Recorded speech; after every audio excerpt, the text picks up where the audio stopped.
they experience their emotions in relation to Krishna. But when they do, then these same emotions, these same bhavas, become transcendental. And actually, unless it's transcendental, it's not really a bhava. If it's material, it's simply a mundane emotion.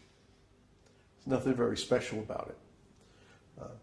But as soon as the object of the emotion is Krishna, or things in relation to Krishna, then it becomes a transcendental bhava.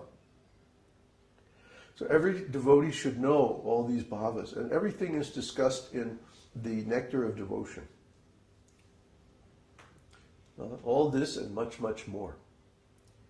So Nectar of Devotion is going to be a part of the Bhakti-Vaibhava degree course.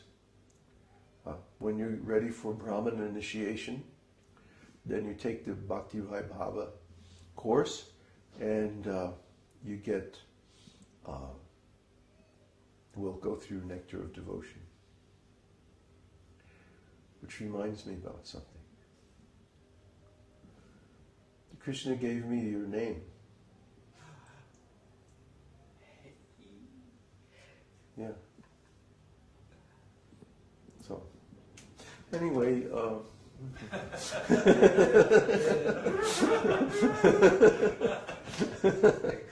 that?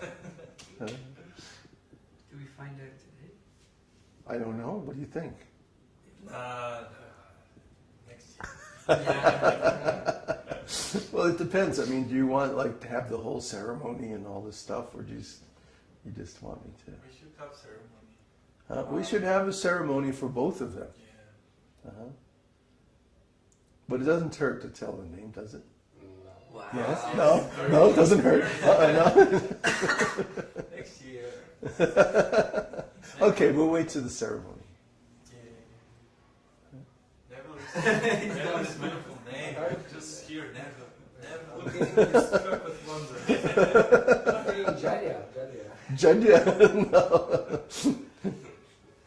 No, not Jāḍya. Vitarka. No, I'm just kidding. For now, he's gonna faint. Okay, I should tell him, huh? Yeah. Yeah. Nava Das. Jai. Nava Yovana. Huh? Nava Yovana. Vyabhicāri-bhāvas Das ki Jai. He's like young. Krishna is eternally youthful. Huh? Yeah, so he's known as Nava Yovana. He's always youth. He never gets old. He grows up, from babyhood to childhood to youth, and that's it. He never grows older than 16 or so. So even though he was on this planet for 125 years, he never grew beyond the age of 16. So this is Krishna, Nava Yovana. He's always youthful. And the devotee is always like that too. Devotee is like, doesn't think of himself in terms of the body. Devotee thinks of himself in terms of his spiritual identity. So even though this body, goes through so many changes and things like that, we don't consider that this is me. This is just a tool I'm using to interface with the world and to help people, to do my service. And of course, after becoming self-realized, then one's main service is to help others. And this keeps you young. Srila Prabhupada said, as long as there's preaching, there's life. He also said, when I see any of my books published, I get enthusiastic like a young man. So I can relate to that. When you see your books in print, it's like having a baby or something. What's that?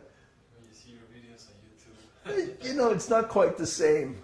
It's printed. It's not quite the same. It's like, it's a particular bhava, huh? Author bhava. when you see your book, you know, it's all nicely bound and the colors and everything. And you open it up and there's all these. I read my own books and I go, wow, this is cool. You know, it's like, I didn't write those books. Krishna wrote the books. You know, Prabhupada used to say that too. So we don't feel like we are, you know, big experts or big anything. You know, it always astonishes me that devotees accept some of these leaders and gurus, and when you meet them, they're always like big, you know. And you know, like one time we had a Yahoo group on Raganuga Bhakti, and one of the big ISKCON, or ex-ISKCON, I think he went over to Sridhar Maharaj's math. One of the big ISKCON sannyasis sent a message.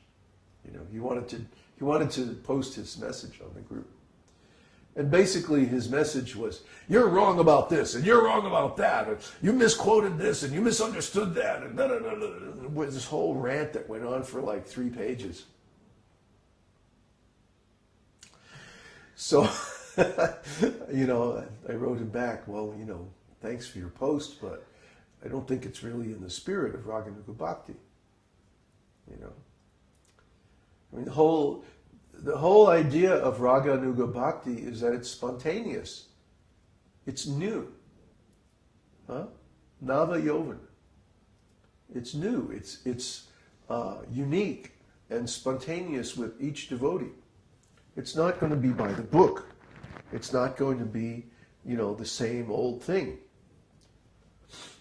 So whenever a devotee actually has an experience of Raganuga Bhakti, it's going to be something you've never heard about before, you've never read in a book anywhere, or never heard about. Because it's your unique, direct, personal relationship with Krishna. Try to understand this. The scriptures can give us categories of things. They can give us a language in which to talk about spiritual things, like these different bhavas, for example. And this is very helpful. But the scriptures, after all, are only books, and they can't anticipate every possible variation of relationships with Krishna. So the individual spirit soul, when he discovers his direct relationship with Krishna, is going to find something that may be similar to other descriptions of similar devotees, but is never going to be identical to. I mean, let's use one example that is in the scriptures. Prahlad. Prahlad Maharaj, up until the appearance of Lord Nrsimhadev, he was worshipping Narayan. He was worshipping Narayan in the classic four-armed form. He was a disciple of Narada. Narada is, you know, transcendental spaceman who travels around and gets everybody in trouble so that Krishna can come and straighten things out. And Narada had instructed him about devotional service in the womb of his mother.